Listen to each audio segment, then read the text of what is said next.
ekonomi sampai kiamat, kecuali Kalimantan, karena Kalimantan tidak punya gunung berapi. Tapi Kalimantan juga akan tenggelam karena tambang batu bara yang ribuan itu sekarang menjadi danau, sehingga kemungkinan juga akan tenggelam kalau tsunami dari daerah lain. Saya sarjana pertama saya sains, jadi saya bisa buktikan sampai kiamat tidak berhenti gempa bumi di Indonesia. Hasil survei dari 2009 sampai sekarang, lebih dari 50% anak SMP SMU di Indonesia itu tidak gadis lagi, dan 46% di antara mereka itu hamil dan aborsi, dan mereka kebanyakan melakukan hubungan seks di rumahnya sendiri dengan pacarnya karena bapak dan ibunya pergi kerja. Anda silakan baca surat Al-Qamar, di sana dijelaskan bagaimana azab Allah kepada Bani Ad, Bani Samud, Bani Nuh dan seterusnya. Dan itu bisa terjadi di Indonesia kalau bapak-bapak orang tua Anda tidak melihat ini sebagai warning. Yang kedua, kalau tidak juga kena azab, ditunda azabnya itu, Indonesia bisa menjadi beberapa negara baru. Papua dan Aceh, Papua Barat itu sewaktu-waktu bisa minta lepas.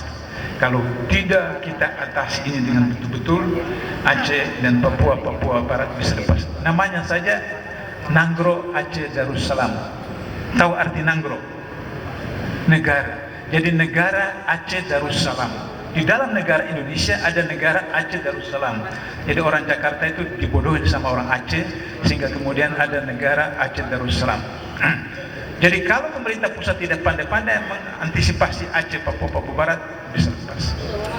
Kalau tidak jadi negara baru, maka kemudian yang ketiga, 2042, utang kita 2010 itu belum lunas. Saya mau sebutkan angka-angka dari BPS. 2010 Juli, utang kita, utang luar negeri 1.727 triliun. 2011 utang itu menjadi 1.818 triliun, 2012 menjadi 2.000 triliun, 2013 menjadi 2.023 triliun. Setiap ABNP setiap tahun itu 100 triliun untuk bayar bunga. Sehingga Anda yang pakar statistik boleh membantu saya untuk menghitung 2042 batas deadline utang 2010 itu berapa akumulasi utang kita. Kita mau ganti dengan apa? Tambang 2030 minyak kita habis. Batu bara di Kalimantan itu sudah tinggal rawa-rawa. Sehingga begitu migas ada ekivalen dengan minyak, tapi itu problem. Hutang kita stadium 4 sekarang. Lantas kita mau ganti dengan apa? Maka tergalir. Hari ini saja kreditor memberikan bantuan uang ditetapkan untuk ini, untuk ini, untuk ini. Apalagi nanti tahun depan itu sudah bebas, pasar bebas. Jadi oleh karena itu, maka kalau Anda tidak mau negara ini ditenggelamkan Allah, atau tidak menjadi beberapa negara baru, atau dijajah oleh satu superpower, maka Anda harus bangkit sekarang, menyadarkan orang tua Anda bahwa ini musibah yang akan melanda anak. Saya sudah meninggal waktu itu, nggak apa-apa, tapi yang saya pikirkan cucu saya sekarang waktu itu. Hari ini setiap Anda kita ini punya utang 7 juta. Dari 235 juta rakyat Indonesia hari ini, masing-masing kita punya utang 7 juta.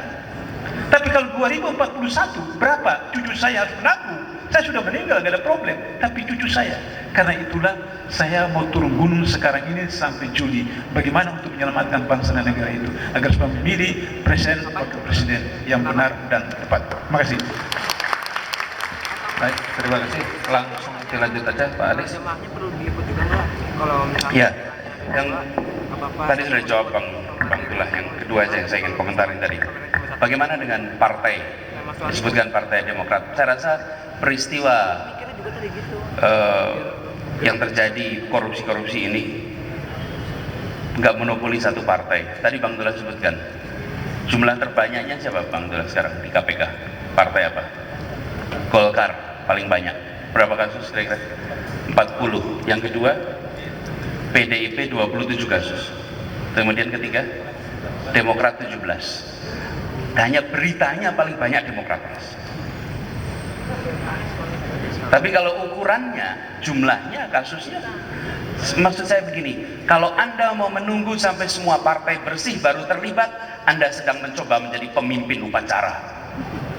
Pemimpin yang pejuang, masuki dan hadapi ini.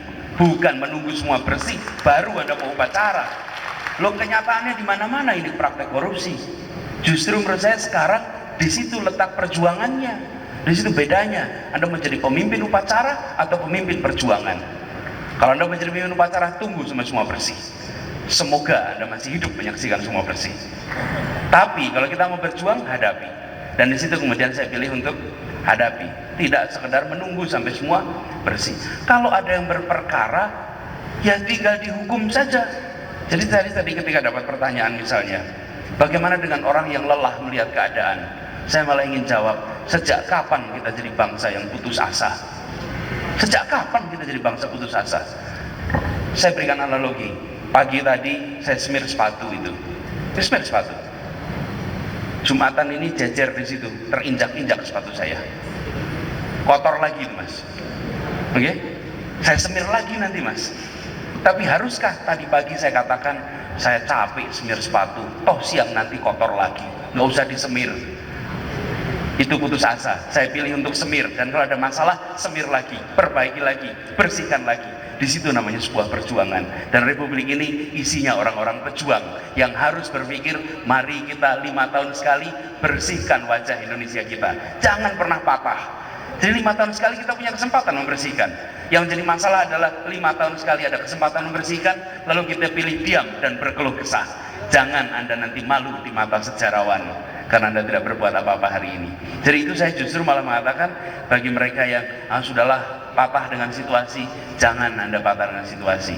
Hadapi terus, ubah terus, karena itulah ikhtiar kita untuk melakukan perubahan buat Indonesia. Jadi buat saya sih simple, karena itu saya katakan saya bukan bagian dari partai manapun, tapi saya mengikuti konvensi yang diselenggarakan oleh Partai Demokrat. Harusnya semua partai melakukan seleksi, harusnya, sehingga tidak ada yang mendadak calon. Saya belum jadi calon presiden aja Anda sudah tanya visinya apa, track recordnya Anda bagaimana. Sekarang banyak yang sudah jadi calon, sudah mengiklan, tapi tidak pernah ditanya mau bekerja untuk apa bagi Indonesia kita, betul kan? Nah itu yang justru dipertanyakan. Tapi ini menarik, di lingkungan akademik ini menarik. Di lingkungan akademik ini, bila ada orang tak bermasalah masuk politik, dipermasalahkan. Tapi bila ada orang bermasalah masuk politik, tak dipermasalahkan. Coba kalau ada dosen Anda yang memilih jadi caleg, apa yang terjadi di lingkungannya? Niki salah nopo Bapak niki, kok gelem-geleme jadi caleg, betul nggak? Lalu yang Anda biarkan jadi caleg yang mana? Yang bermasalah itu atau orang baik yang menurut Anda pantas, bersih, kompeten, dan mau melakukan sesuatu? Di sini menurut saya justru harus diubah. Karena jika saja kaum intelektual, para alim ulama waktu itu memilih untuk tidak terlibat dalam politik, kita tidak menyaksikan paspor warna hijau itu. Kita lihat, kita nggak menyaksikan bendera merah putih bisa dikirim ke atas, nggak bisa. Kenapa? Karena mereka hanya memilih profesinya masing-masing. Jadi guru saja, jadi pengajar saja, jadi peneliti saja, tidak masuk dalam perjuangan politik. Jangan lupa, Republik ini didirikan oleh kaum intelektual. Jangan lupa, kaum intelektual, dan mereka memilih untuk berjuang. Karena itu Anda termasuk kaum intelektual, jangan terputus dari garis sejarah bahwa kaum intelektual akan meneruskan perjuangan yang sudah dimulai di Republik ini. Itu yang harus kita teruskan buat Indonesia kita. Ada tadi satu pertanyaan juga mengenai bagaimana mempersatukan umat Islam. Pertanyaan ini kelihatannya usianya 14 abad, Mas. Usia pertanyaan ini gitu. Karena pertanyaan ini selalu muncul di abad manapun juga, bagaimana mempersatukan umat Islam. Tapi kira-kira menurut saya 2 level yang harus dipikirkan. 1 level pimpinan umat Islam, tokoh-tokoh umat Islam, para alim ulama. Yang kedua level umatnya. Yang pertama di atas, silaturahmi terbuka rutin antar tokoh-tokoh umat Islam. Itu membuat perasaan bahwa kita adalah sebuah umat. Apa yang terjadi di beberapa minggu ini? Ada pertemuan-pertemuan rutin. Mendadak kita punya perasaan satu, bukan? 5 tahun ini nggak pernah perjalanan begitu, bukan? Tokoh-tokoh bertemu secara rutin, diekspos, rakyat umat akan menyaksikan tokoh-tokohnya menjalin silaturahmi. Dan silaturahmi ini amat mendasar. Itu satu, kepemimpinan. Yang di rakyat apa? Menghadirkan rasa keadilan. Anda tidak bisa mempertahankan persatuan dalam ketimpangan, tidak bisa. Menurut saya yang harus dibangun rakyat adalah rasa keadilan. Dan adil itu abstrak. tapi rasa keadilan itu konkret, dan rasa keadilan itu bisa dibangun. Nah, ini yang harus dilakukan, artinya kesejahteraan ditingkatkan, keterdidikan ditingkatkan, dan ketimpangan dipangkas. Itu yang menurut saya penting untuk membangun persatuan umat Islam di Indonesia.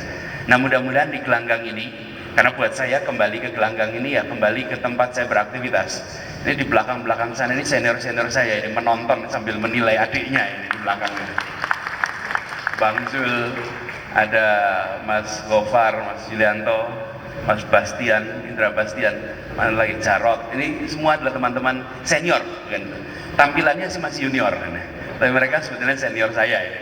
Senior saya mereka semua di situ. Ini adalah tempat kita berkegiatan. Kembali ke sini adalah kembali ke tempat perjuangan, dan mudah-mudahan saudara-saudara juga akan meneruskan tradisi universitas ini untuk selalu berpihak kepada rakyat banyak dan perjuangan untuk negeri Indonesia tercinta. Terima kasih. Baik, jadi Mas Anies ini memang mengingat ya 10 tahun yang lalu kira-kira ya menjadi ketua Senat ya. 20 tahun ya. 20 tahun yang lalu. Jadi kebetulan ketua Senat, saya anak buahnya. Saya dari arsitektur. Nah, di tingkat universitas ketua Senatnya Pak Mas Anies Baswedan ini. Kembali ke apa yang kita bicarakan, saya kira pada siang hari ini sekali lagi ada garis besar yang ingin kita selalu ingat, bahwa seperti ditegaskan oleh Bang Abdullah, umat Islam itu tidak boleh menyerah. Kemudian ini sekali lagi disambut oleh Mas Anies Baswedan, kita tidak boleh hanya berurun angan, tapi kita harus turun tangan. Apapun permasalahan yang sedang terjadi harus kita hadapi, dan kita tidak boleh menyerah untuk memperjuangkan kepentingan umat.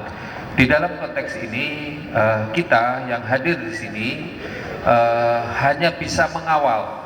Kita harus bisa mengawal suara-suara umat yang kemarin sudah ditunaikan.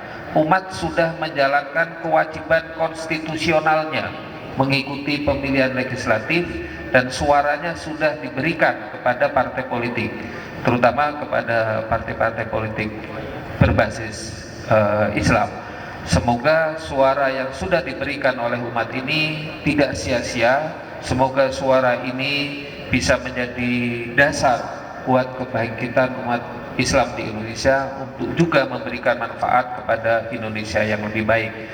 Kemudian yang kedua, kepada Mas Anies yang kebetulan terlibat dalam proses, karena di antara kita saya kira yang terlibat hanya Mas Anies di sini. Tentunya kami berharap, kami menitipkan amanah-amanah umat. Sekali lagi, tolong perjuangkan kepentingan umat, jangan lupakan kepentingan umat. Saya kira itu.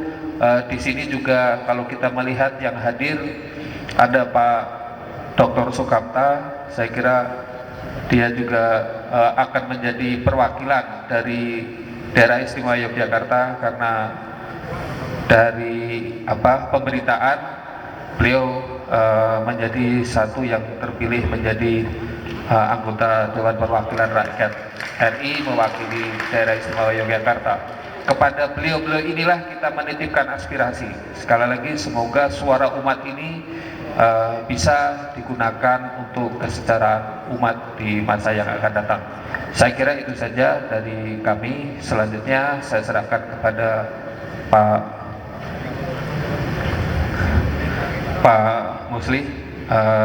Sebelumnya ada pengumuman, ada diskusi siang hari ini di ruang Kenari Kagama di Wisma Kagama. Jadi habis ini